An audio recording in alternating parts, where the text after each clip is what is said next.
हमने arithmetic progression पढ़ाया था, उसमें से मैंने जनरल फॉर्मूला बताया था आप लोगों को। तो क्या था जनरल फॉर्मूला?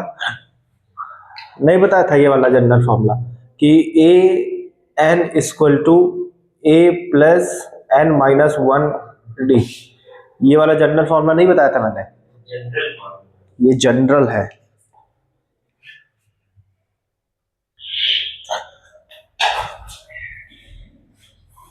तो ये मेरे पास क्या थी, एक जनरल फॉर्म थी, और इस जनरल फॉर्म का यूज करके हमें क्या निकालना होता है, एपी फाइंड करना होता है।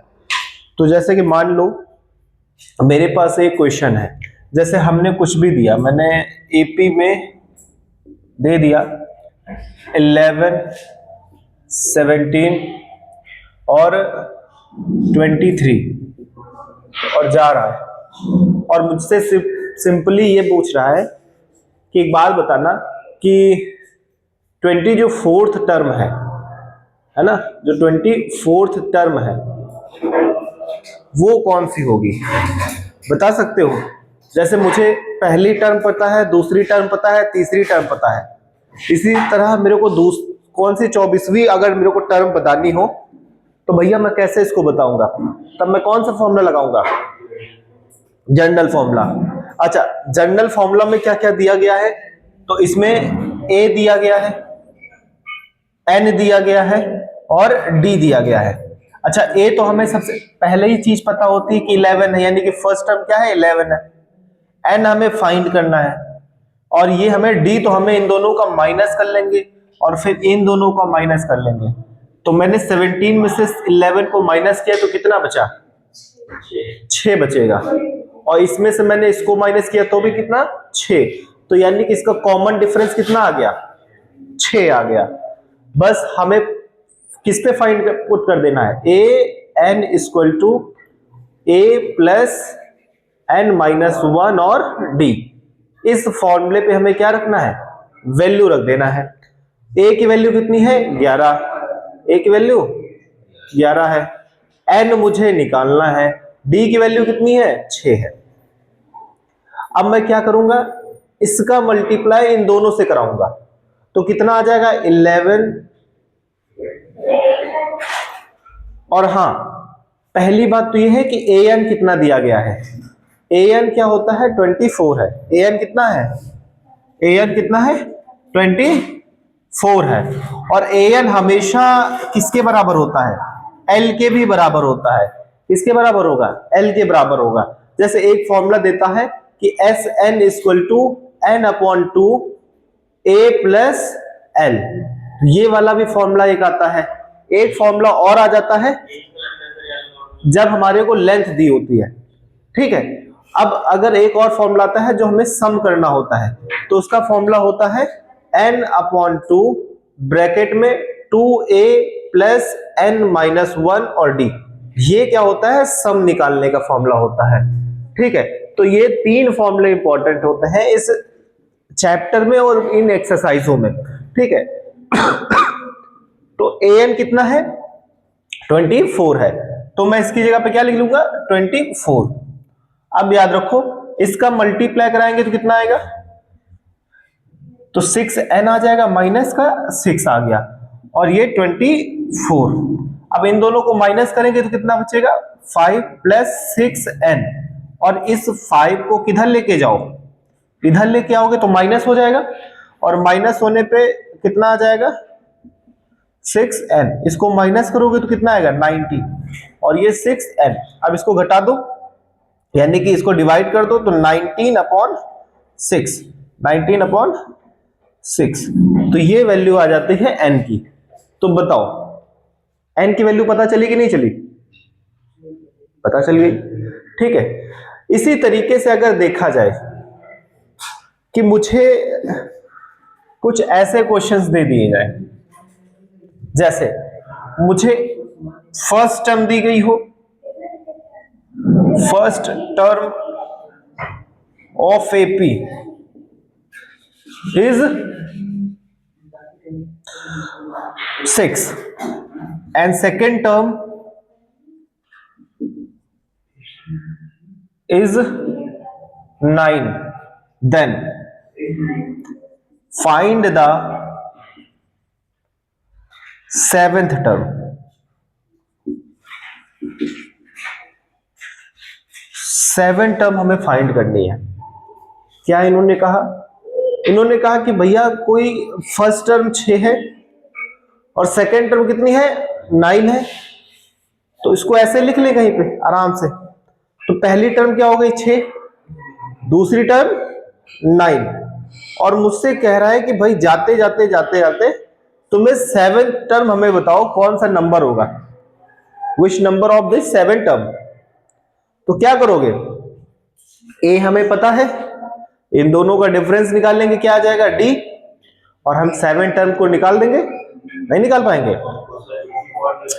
कैसे? अब देखो देखो पहले, a n equal to A plus N minus और डी, ठीक है। अब यहां पे ए यही है, ए यही है, तो 6 लिख दो। अब देखो हमें कौन सी टर्म निकालनी है? सेवन टर्म निकालनी है। कौन सी? सेवन। तो एक चीज याद रखो, इस n की जगह पे क्या रखोगे? 7। क्या रखोगे? 7। अब यहां इसकी जगह पे क्या लिखोगे? 7 माइनस 1 और डी, डी की जगह कितना है? इसको माइनस करने पे क्या आएगा? 3, और 3 क्या हो गया? डी की वैल्यू। इन दोनों को माइनस करेंगे तो कितना आएगा? 6, और यहां पे मल्टीप्लाई है और यहां पे क्या है? 6 है। इन दोनों को मल्टीप्लाई कराएंगे कितना आएगा? इन दोनों को मल्टीप्लाई कराने पे 18 आएगा, और 6 प्लस 18 कितना होगा? 24। तो मैं ये कह सकता हूं कि जो सातवीं टर्म होगी ना, वो कौन सी होगी? 24 होगी। इसी तरह मैं बहुत सारी टर्म्स का निकाल सकता हूं। फॉर एग्जाम्पल मेरे को दे दिया जाए कि 51 टर्म बताओ, 19th टर्म बताओ, 120th टर्म बताओ, तो बता देंगे हम आराम से। बस एक इसका शॉर्टकट फॉर्मूला ये होता है कि सिंपली इन्होंने कहा कि अगर मुझे टर्म निकालना हो तो हम इस फॉर्मूले में से, जैसे कॉमन फॉर्मूला दिया गया है, ये इस तरह दिया गया है, तो मैं इसको ऐसे लिख सकता हूं, a n equal to A plus n d. For example देखो, जैसे मुझे यहां पे कुछ भी दिया हो, जैसे अभी इसको समझो, जैसे मुझे यहाँ पे ए एन की जगह कुछ भी हो, जैसे 11 है, तो मैं ऐसे इसको लिख सकता हूं, इसको ऐसे लिखा जा सकता है। और अगर मुझे इस तरह दिया गया 27, तो इसको ऐसे लिखा जा सकता है। यानी कि कहने का मतलब यह है कि भैया यहां से कम होके यहां पे आएगा, यहां से एक कम होके, यहां 27 है तो यहां कितना आएगा? 26। यहां 25 है तो यहां कितना आएगा? 24। यहां अगर 99 है तो यहां पे कितना आएगा? 98। समझ में आ रहा है कि नहीं आ रहा है? कोई प्रॉब्लम? तो इस फॉर्मूले का यूज करके हम क्या निकाल सकते हैं? कोई भी नंबर हम फाइंड कर सकते हैं टर्म के अकॉर्डिंग, ठीक है। अब बात आ गई कि भैया चलो टर्म हमें फाइंड करनी होगी। अब किसकी बात करेंगे? टर्म से नंबर बात करेंगे। किसकी बात करेंगे? टर्म से नंबर्स की बात कर लेंगे। ध्यान दो, जैसे अभी तक हम क्या करते आ रहे हैं? अभी तक हम नंबर्स टर्म निकालते आ रहे हैं, टर्म से नंबर्स निकालते आ रहे हैं।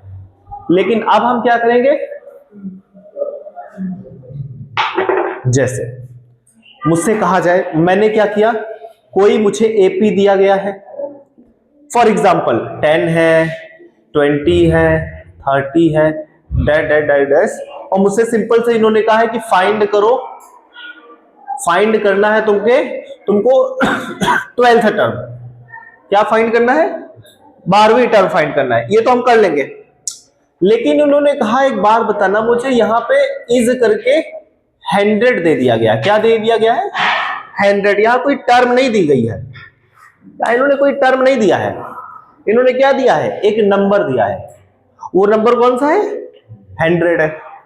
तो भाई साहब ये कह रहे हैं कि मुझे बताओ कि जो 100वां नंबर आया है ना, जो 100 नंबर आया है, वो कौन सा टर्म है? वो कौन सा टर्म है? भैया कौन सा टर्म आएगा? जैसे ये 10 वन टर्म में आया है, 20 दूसरे टर्म में आया है, 30 तीसरे टर्म में आया है, तो 100 किस टर्म में आएगा? 10वें में आएगा। कॉमन सेंस की बात है, 10वें में आएगा, बट इसे प्रूफ करना पड़ेगा ना हमें। अब मान लो ये साला 35,500 दे दे, तो हमें तो नहीं पता कौन से टर्म में आएगा, बट इसे फाइंड करना पड़ेगा ना हमें। तो कैसे करेंगे?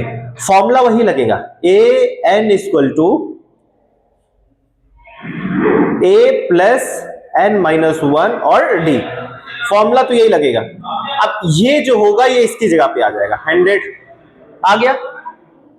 अब इसको क्या करोगे? ए की जगह ए की वैल्यू कितनी है? 10। ए की वैल्यू कितनी है? 10। और एन तो निकालना ही है, और डी की वैल्यू कितनी है? इन दोनों को माइनस करो तो 10, डी की वैल्यू 10।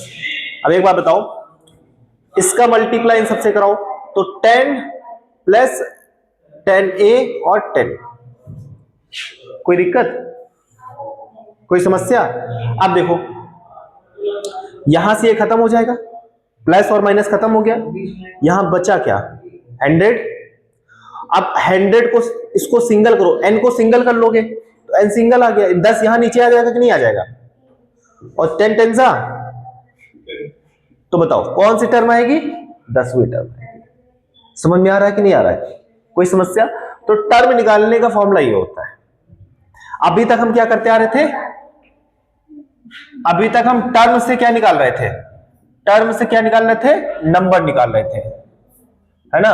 अब क्या करेंगे? नंबर से हमें क्या निकालना है? नंबर से हमें क्या निकालना है? टर्म निकालना है। कोई दिक्कत है? किसी को कोई दिक्कत? नोट नहीं करना, बाद में भी हम क्वेश्चन देंगे करने के लिए, ठीक है? समझना जरूरी है। जैसे मैंने फॉर एग्जांपल एक और क्वेश्चन ले लिया, ठीक है? मेरे पास लाइक इस तरीके से 7 है, देन 10 है, 13 है, इस तरह जाते जाते जाते जाते, और ये मेरे से कह रहा है कि मुझे बताना कि 200 जो 10 है ना, वो कौन से टर्म में आएगा? वो कौन से टर्म में आएगा? तो ये हमें फाइंड करना पड़ेगा। कैसे करेंगे? फिर से समझो। सबसे पहले a की वैल्यू क्या है? 7 है। a की वैल्यू कितनी है? 7 है। और d की वैल्यू कितनी है? इनको माइनस कर दो, 10 में से 7 गया, कितना बचा? 3 बचा। और an कितना है? an कितना है? 210। अब बस हमें फॉर्मूले पे क्या करना है? फॉर्मूला लिखना है, an equal to a plus N minus और डी। अब an की जगह क्या रखना है? 210, a की जगह 7 प्लस और d की जगह 3। इसका मल्टीप्लाई इन सबसे कराएंगे तो भाई साहब 7 प्लस 3n माइनस 3। अब देखो यहां से घट जाएगा, घटेगा, कितना बचेगा? 4। कितना बचेगा? 4 बचेगा, और प्लस 3n और इक्वल टू 210। अब इसको 4 को इधर लेके आओगे तो माइनस हो जाएगा, तो 210 माइनस 4 इक्वल टू 3n। इसको घटाओगे तो कितना बचेगा? 206। और ये क्या हो जाएगा? 3 आ जाएगा, 3n। अब इसको क्या कर दो? सॉर्ट आउट कर दो। क्या मिल जाएगा हमें? टर्म मिल जाएगी। कोई समस्या है? अच्छा, एक तो बात ये हो गई, लेकिन एक बात और होनी चाहिए। जैसे मान के चलो ये n की वैल्यू आई है। किसकी वैल्यू आई है? n की वैल्यू। मुझसे कहा जाए बताओ इसका Sn कितना होगा? Sn का फॉर्मूला क्या है? n/2 ब्रैकेट में a प्लस l। और l हमेशा क्या होता है? l क्या होता है? l हमेशा an होता है। an के बराबर क्या होगा? al होगा। जो वैल्यू an की होगी वही वैल्यू l की होगी। तो an की वैल्यू अगर 100 है तो l की वैल्यू 100 है।